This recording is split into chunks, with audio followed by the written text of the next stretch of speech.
Welcome to DEB101 Introducing Design. My name's Andrew Scott, and this first podcast serves as a little bit of an introduction to the unit and answers a question: what is design? Well, what is design? It's very much the heart of this unit. Let's start by taking a moment for you to record what design means to you. In your design journal, in your lecture notes, right now, take a moment, pause this video and answer the question, what does design mean to you? Alright, let's continue. With that definition, we'll return to it later on in the semester, and you can compare what you've learnt in the unit to what you started out with. I typed the word design into the visual thesaurus and look at all the related terms that came up. Some of these are expected and obvious. Things like think, specify, plan, project, innovation. We expect these things to be about design. But look at some of the words which are perhaps a little bit unexpected, such as pattern, figure, aim, purpose. Interesting words in relation to design. Of course, design is co-opted and used by many different people for many different things. It's used as a noun, a verb, and an adjective. Many people want a piece of design action, and many people use the term quite loosely. But what does it mean to us professional designers? Well, let's start off with this definition. To design is to plan, to order, to relate, and to control. In short, it opposes all means of disorder and accident. I like this definition because it really emphasizes that design is about conscious decision making. It's not about accident. Designers might use serendipity, the happy accident, at some points in the process, but design is about making very conscious choices for very well thought out reasons. It's not about accident. In the three-dimensional design professions, such as architecture, industrial design, interior design, and landscape architecture, we're very much about producing three-dimensional real-world objects. Let's have a look at some of the things that involves. We need to evaluate ideas in order to predict optimal solutions. We always have alternatives in the design process, and deciding which of those choices to make is a key part of the process. We also need to think visually and in three dimensions. We're designing three-dimensional real-world objects and places and spaces, and so we need to be able to think in those three dimensions. We also need to communicate those three-dimensional ideas to other people. Remember, designers are not usually the people who actually build the things they design. Other people do that for us. So we need to communicate our ideas to other people very clearly in ways that are unambiguous, so that we get out of them what we need, what we've actually designed. And that's quite difficult. That takes a while to master. And finally, design is also about reconciling conflicting demands. That's probably not what you expected, but it's true. Each project brings with it a whole lot of different demands, and many of them pull the design in different directions. Perhaps the most common and familiar is a demand to have the most number of features or abilities versus to do it as cheaply as possible. That's a very familiar demand. You want as much as possible for your money, and if you spend a bit more, you might get a bit more, but then you're sacrificing cost limitation in order to get more features. So that's a very familiar conflicting demand to designers. Alright, let's again take a moment and in your design journal record your thoughts on this question. Why do you want to design? Why have you found yourself enrolled in DEB101 Introducing Design right at the beginning of a 4 or 5 year path to become a designer? That's a significant commitment. What's driving you to do this? What are your interests? Pause the recording and record your answer. Alright, let's continue. Who is it that designs? Remember, design is to plan, to order, to relate, and to control. Who does this? Well, that's a very broad definition, isn't it? And when you think about it, pretty much all of us do that all the time. So in a way, everyone designs. and it's a familiar everyday activity. Even getting ready in the morning, getting dressed, is about planning what's going to happen in the day, choosing the clothes that you're going to wear. The clothes you wear are impacted on the environmental situation, whether it's going to be cold or hot, rainy or dry. That will influence your decision making. You'll also think about the social circumstances that are important. And of course, we use clothes to send messages about ourselves, to tell people how we want them to think about us. So there are a whole lot of thoughts and decision making that goes on in choosing your wardrobe for the day. And in a sense, that's a design activity. That's about choosing from a number of different solutions, trying to predict the optimal outcome. And it's certainly about expressing some level of control. So what's different between what everyone does in design and what professional designers do?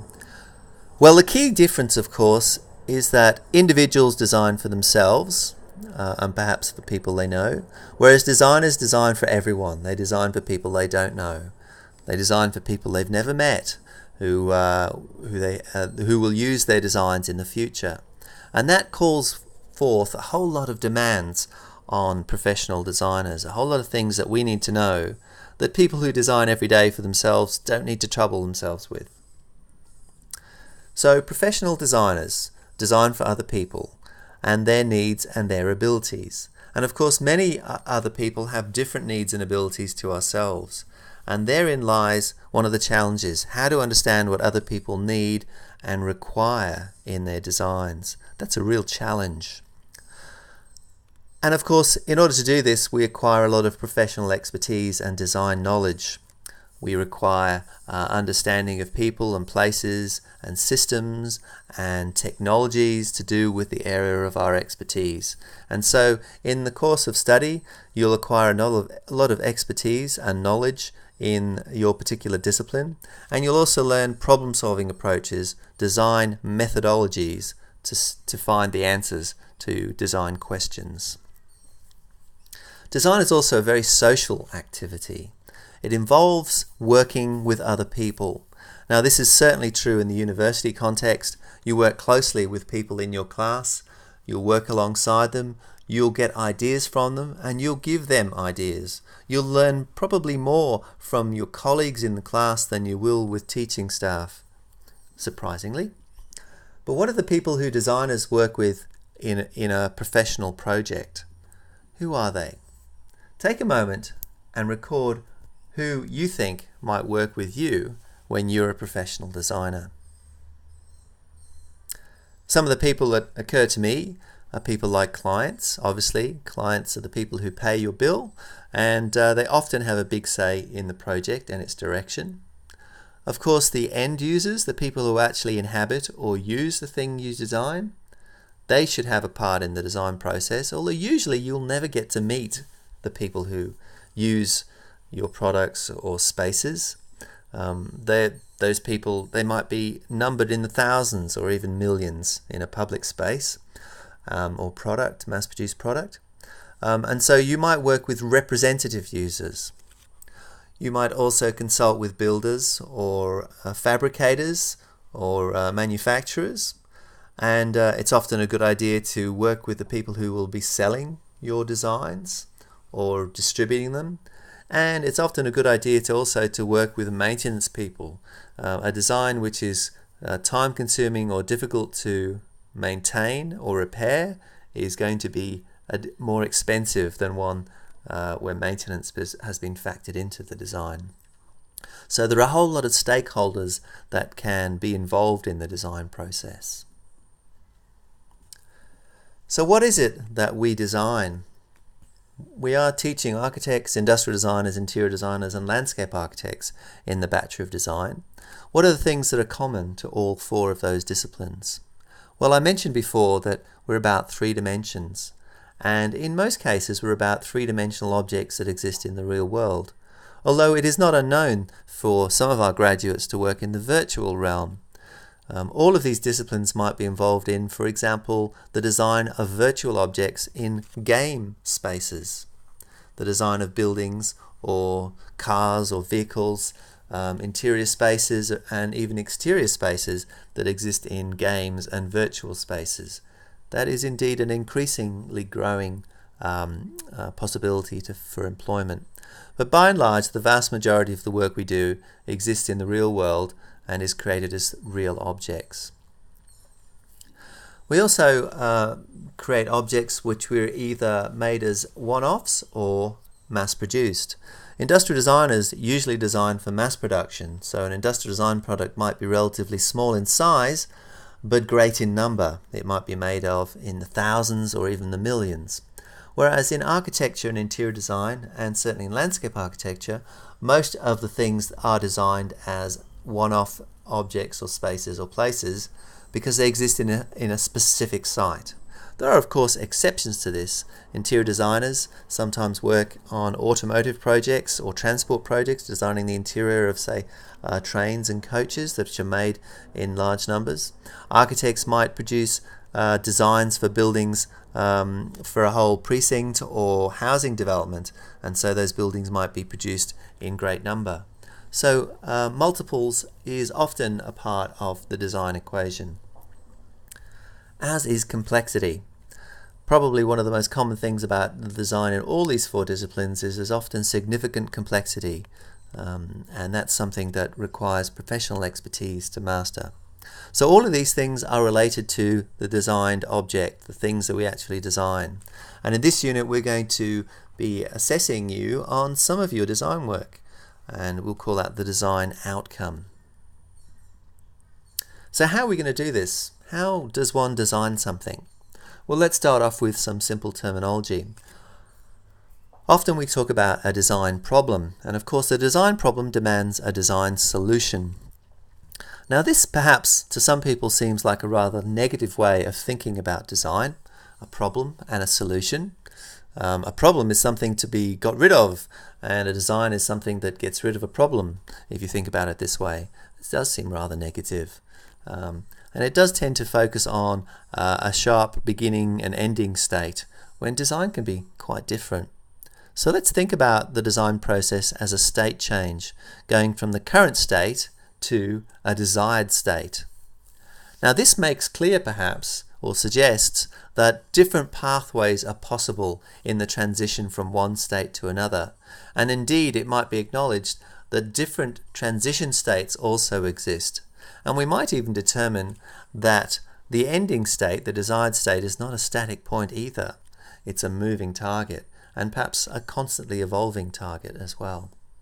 Let's use the analogy of finding our way across Brisbane. Let's say we want to get from point X to the other side of the river. What's the best way of getting there? Well, if we treat it like a design problem, we'd explore different pathways to get to that destination. We'd also consider different conditions. Different times of the day are going to demand different approaches. Busy rush hour traffic might encourage us to catch a train. Sunday night, when the traffic's almost non-existent, we might happily drive or even cycle to our destination. So different demands require different paths, and in design you're going to explore lots of different paths for any single project. We call this part of the design process. So the design process is about exploration. Exploration is a huge part of the design process, and exploring many different possible solutions is something that you'll always be required to do when you're generating design solutions. So the design process is inherently non-linear and iterative. And by iterative I mean that there's a constant looping back, reviewing the question, going back to the design brief. Now from a distance this looks like a lot of time being wasted, but in actual fact each time you return to the initial question or the problem definition, you do so with enriched and renewed knowledge about the task and the domain. So you each time through this iteration you're going to see new solutions and new possibilities and richer answers. And it's very non-linear and not unpredictable. It can take different paths.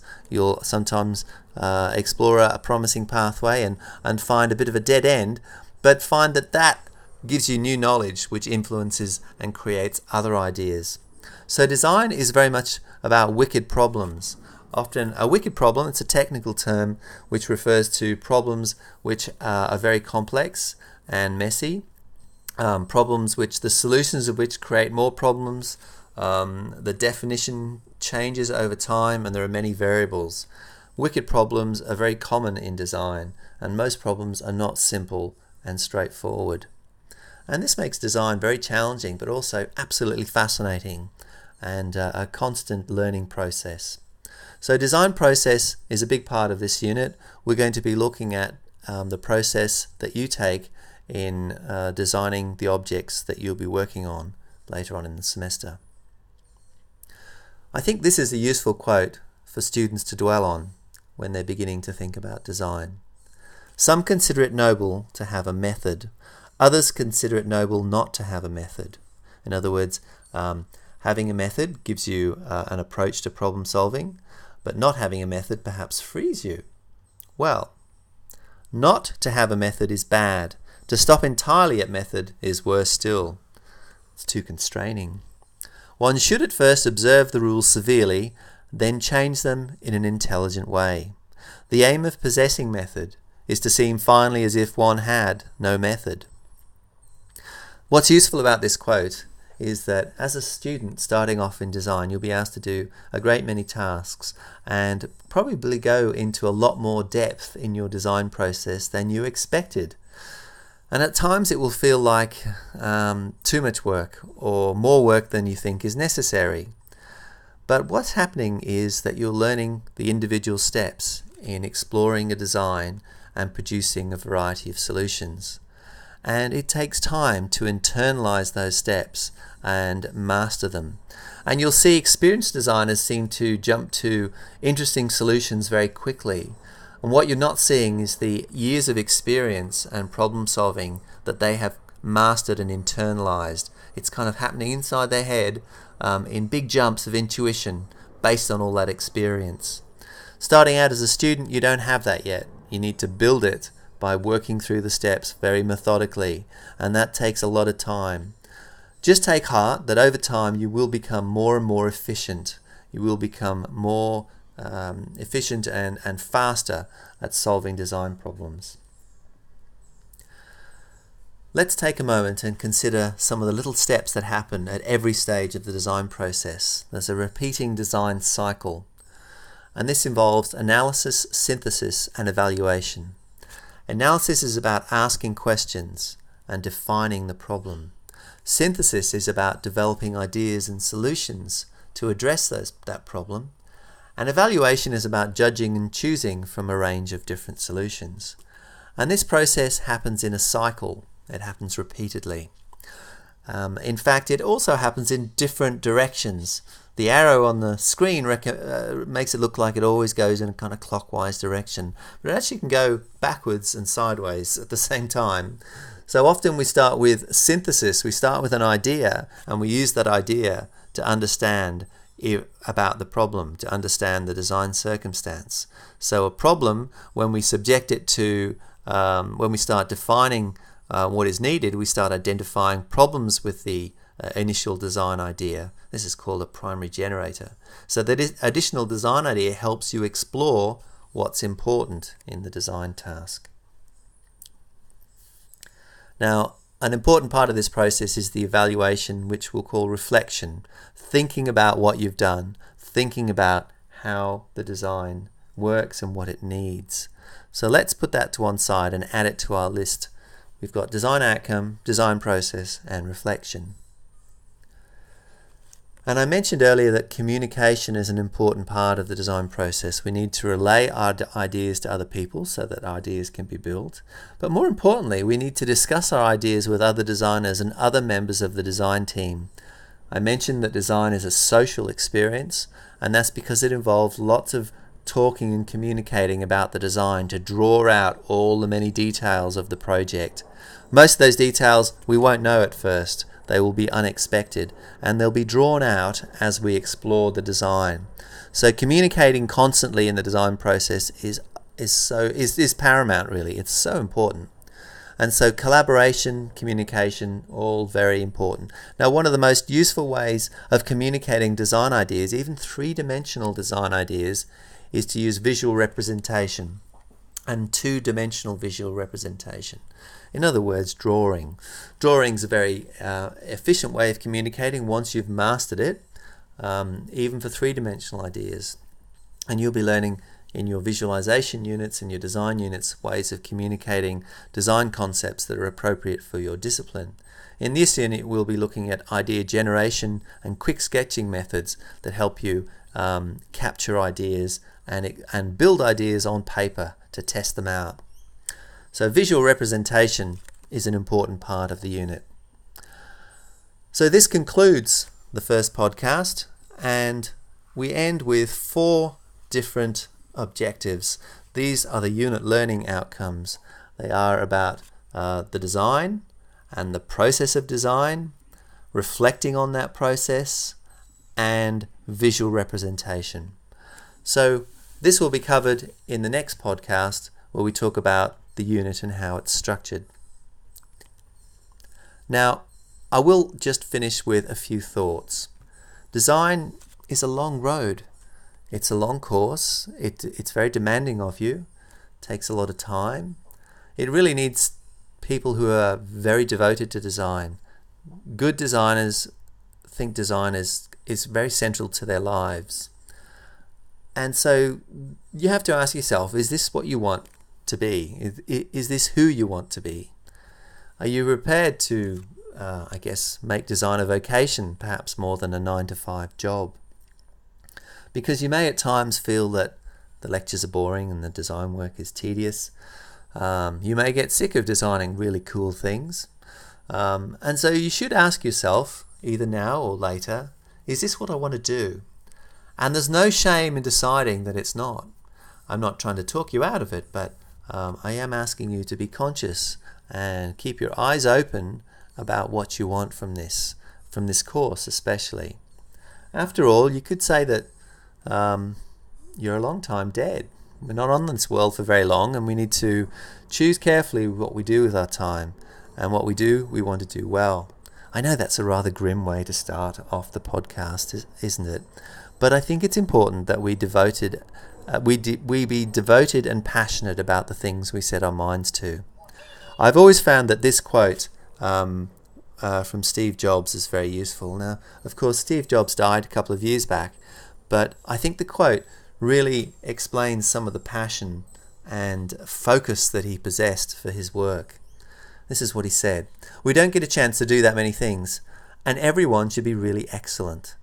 Because this is our life. Life is brief, and then you die, So this is what we've chosen to do with our life. So it better be damn good. It better be worth it." And I'd say the same to you. Make your designs as good as you can make them. Be devoted to your work. Make it worth it. So, in your design journal, I'd like you to think a little bit about the path you've set yourself upon. This path to explore design and to become a designer. This path to learn about design thinking. Ask yourself, if you decide perhaps not to become a designer further down the track, how do you imagine this kind of thinking might be useful in other avenues in your life? That's a pretty hard question to ask, I suppose. But I do know that from graduates who've completed our course have gone on to quite a wide variety of activity. And I think that their design thinking, their non-linear iterative problem-solving process, offers a lot to problem solving in areas outside design. So have a think about that. Well, I hope you've enjoyed the first podcast. I've certainly enjoyed recording it, and I look forward to recording further podcasts, and I look forward to meeting you and working with you in the block delivery at the end of the process. Thank you.